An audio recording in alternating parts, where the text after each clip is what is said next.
ఎవరు గమనించలేదని, శాంతి భద్రతల విషయంలో కూడా మీరు దేవతా వస్త్రాలు ధరించి ఉన్నారని చెప్పాలనుకుంటా ఉన్నా. నేను మొత్తం అందరికి కనిపిస్తూ ఉంది, మీకు మాత్రమే దేవతా వస్త్రాలు మా ఒంటి మీద ఉన్నాయి అని మీరు అనుకుంటా ఉన్నారు. అనేక అంశాల గురించి మాట్లాడచ్చు, మీరు ఎక్కడ ఊదర కొడతా ఉంటారు. సూపర్ 6 రేపు ఇస్తా, మన్నాడిస్తా, తల్లికి వందనం ఎల్లుండి పెడతా అని ఇట్లా మాట్లాడుతూ ఉంటారు.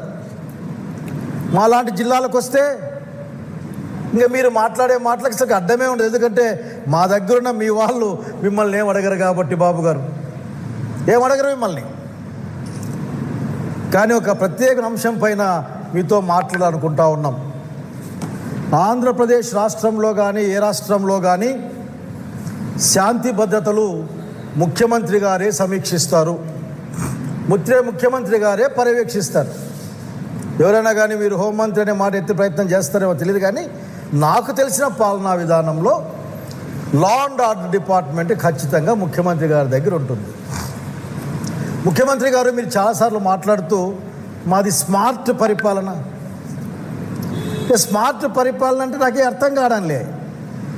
ఈ మధ్య స్మార్ట్ పరిపాలన లేదంటే స్మార్ట్ వాచెస్, స్మార్ట్ కెమెరాలు, ఇట్లా స్మార్ట్ అంటే మరింత డెవలప్ అయిన అంటే ముందుగానే చూసాము, కానీ వెనక్కిపోయే వాతావరణాన్ని చూడలేదు.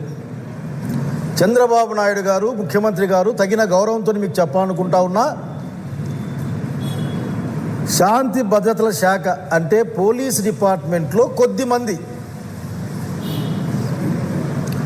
బహుశా మీకు తెలిసే ఉంటుందని బయట అంటా ఉన్నారు. అది తెలుసో లేదో మీరు చెప్పాలేదో సందర్భంలో ఏమంటున్నారంటే, ఆఖరికి ఈ రోజున మీకు తెలియకుండా ఇన్ని జరుగుతున్నాయా? అసలుకి పద్ధతి లేక ప్రొసీజర్ని ఈ రాష్ట్రంలో కొద్దిమంది పోలీస్ అధికారులు వాళ్ళ యూనిఫామ్ పైన గౌరవంతో మాట్లాడుతూ ఉన్నారు. చేసే ప్రవర్తన ఏ విధంగా ఉంది మీరు అర్థం చేసుకోండి. ఈరోజు ఉంటారు, రేపు పోతారు, రేపు ఎలక్షన్లో ఓడిపోతారు, మళ్ళీ ఇంకో ప్రభుత్వం వస్తుంది, కానీ వ్యవస్థ ఉంటుంది. వ్యవస్థను చిన్నాభిన్నం చేసే అధికారం మీకు ఎవరు ఇవ్వలేదు. ప్రత్యేకించి మీరు ఈ రోజున మీ రాజకీయ కక్షలు, ఈ మాట చాలా బాధగా వాడుతూ ఉన్నా నేను, రాజకీయ కక్షల కోసం ప్రభుత్వం, అయ్యా మీరు లా అండ్ ఆర్డర్ని గౌరవించరు, సుప్రీంకోర్టు యొక్క మార్గదర్శకాలని పాటించరు, హైకోర్టు వేసే మొట్టికాయలన్న కానీ వాళ్ళు ఇచ్చే ఆర్డర్ని పాటించరు. మీ ఇష్టం, మీరు మేమే స్వయం సహా అధికారుల్లాగా మేము చెప్పిందే జరగాలి అని మధ్య యుగాల నాటి భావజాలంతో పనిచేస్తున్నారని చెప్పడానికి నేను సిగ్గుపడతా ఉన్నాను, బాధపడతా ఉన్నాను. ఏంటి అసలు అర్థం కావడంలే. మొన్న పాపం ఆ అమ్మాయి ఎంపీటీసీ కంతేరు కల్పన ఎస్సీ అమ్మాయి, నేను దాన్నేమి ఎస్సీ అమ్మాయి అనే దాన్ని ప్రత్యేకంగా వాడదలుచుకోలే, కానీ but she's a MPTC belongs to Dalit community. ఆ ఊర్లో పిల్లల మధ్య గొడవ జరిగితే ఆమె మీద కేసు పెట్టారు. ఆమె మీద కేసు పెడితే మీరు లక్షణంగా ఎంపీటీసీ, ఆమె భారత రాజ్యాంగం మీద ప్రమాణం చేసిన ఒక ప్రజాప్రతినిధి.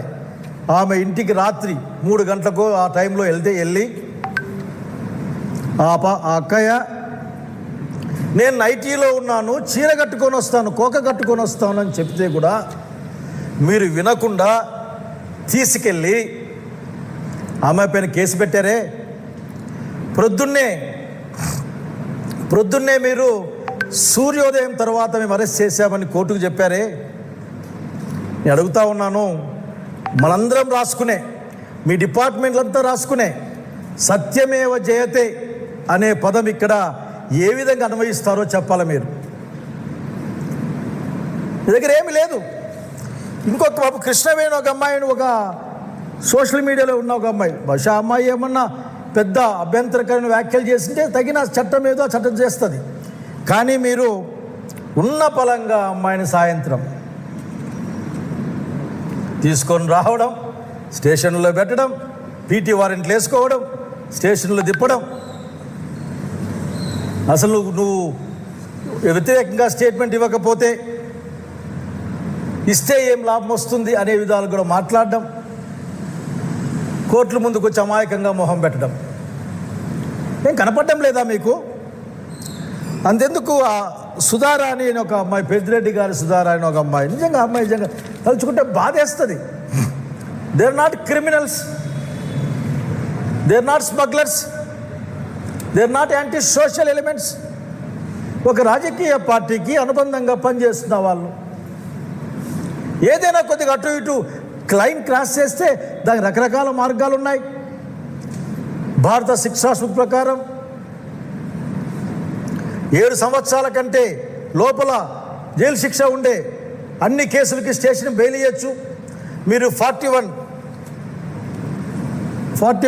నోటీస్ ఇచ్చి వాళ్ళు విచారించవచ్చు అని చెప్తే ఆ పని మీరు చేయరెందుకు? ఏం కనపడదా? ముఖ్యమంత్రి గారు మీరే బాధ్యత వహించారు, ఎందుకంటే మీ దగ్గరే లా అండ్ ఆర్డర్ ఉంటుంది కాబట్టి. మీకు బాధ కలగకూడదు. చాలా సీనియర్ పొలిటీషియన్ మీరు. అరే ఇంత నిజం జరుగుతుంది, నిజమా అని ఆలోచించాలి. వాస్తవానికైతే దీనికి ఇంక మించినత అసలు ఎందుకు ఇట్లా జరుగుతూ ఉంది? మీరు అలౌ చేస్తూ ఉన్నారు. మీ అధికారాలు, మీ పార్టీ నాయకులు, మీ ప్రభుత్వంలో ఉన్న వాళ్ళు, మేము భారత రాజ్యాంగం కాదు, భారత రాజ్యాంగం బాబాసాహెబ్ అంబేద్కర్ ఇచ్చింది కాదు, మా దగ్గర వేరే రాజ్యాంగం ఉంది, దాన్ని అమలు చేస్తామని పలుమార్లు బహిరంగంగా చెప్పి మిమ్మల్ని చూసి ఈ వ్యవస్థలు యావత్తు వ్యవస్థల్లో కొద్దిమంది మీరు చెప్పింది నిజమేమో అనుకొని, లేక మీరే ప్రామాణికం అనుకొని, యథా రాజా తథా ప్రజ అంటారు ఆఖరి. బహుశా వీళ్ళు కూడా నేను ఒక విషయం చెప్పడానికి భయపడతా ఉన్నా. ఈ రాష్ట్రంలో మానవ ఆలోచనలలో హింస అనేది పెరుగుతూ ఉంది, హింసా ప్రవృత్తి అనేది పెరుగుతూ ఉంది. ఇది మంచిది కాదు. ఇది జాగ్రత్తగా ఉండాల్సిన బాధ్యత ఈ సమాజం పట్ల, మా రాష్ట్ర ముఖ్యమంత్రిగా మీ పట్ల ఉందనే సంగతి గుర్తు చేస్తూ ఉన్నా. నిన్న ఎంత పెద్ద ఇష్యూ, నాకు చాలా ఆశ్చర్యం వేసింది. విడుదల రజని మేడం, విడుదల రజని గత ప్రభుత్వంలో మంత్రి గారు ఆయన పిఏ కేసులు మీద స్టేషన్లో కేసులుంటే చట్టపరంగా తీసుకోండి, ఎవరొద్దన్నారు. ఆమె కూడా చెప్తుంది కదా, మంత్రి గారు, ఎక్స్ మంత్రి గారు చెప్తున్నారు కదా. ఎందుకు అరెస్ట్ చేస్తున్నారు చెప్పరు? పోలీసు వారు మీ మాన్యువల్ని పరిశీలిస్తే అరెస్ట్ చేసిన తర్వాత ఎందుకు అరెస్ట్ చేస్తున్నారో చెప్పాల్సిన బాధ్యత ఉందన్న సంగతి గుర్తు చేస్తూ ఉన్నాను. పాపం సుధారాణి ఇష్యూ మళ్ళీ ఒకసారి గుర్తు తెచ్చుకుని నాకు నన్ను చాలా చూసిన, ఎందుకబ్బా ఇట్లా సమాజం ఇట్లా అయిపోతుంది అనుకున్న సంఘటన అది. ఆ ఊరు వదిలిపెట్టి, చిలకలూరిపేట కాన్స్టిట్యుయెన్సీ అనుకుంటారు, ఆ ఊరు వదిలిపెట్టి తెలంగాణలో ఉండి హస్బెండ్తో, ఆ అబ్బాయికి ఏ సోషల్ మీడియా ప్లాట్ఫామ్ వాడడం కూడా రాదు, వెంకటరెడ్డి అనుకుంటా పేరు, 2 పిల్లలతో సినిమాకో గుడికో పోతూ ఉంటే ఉన్న పలంగా లాక్కెళ్ళి పిల్లల్ని బంధువులకు అప్పగించి 3 రోజుల తర్వాత అమ్మాయి అరెస్ట్ చూయించి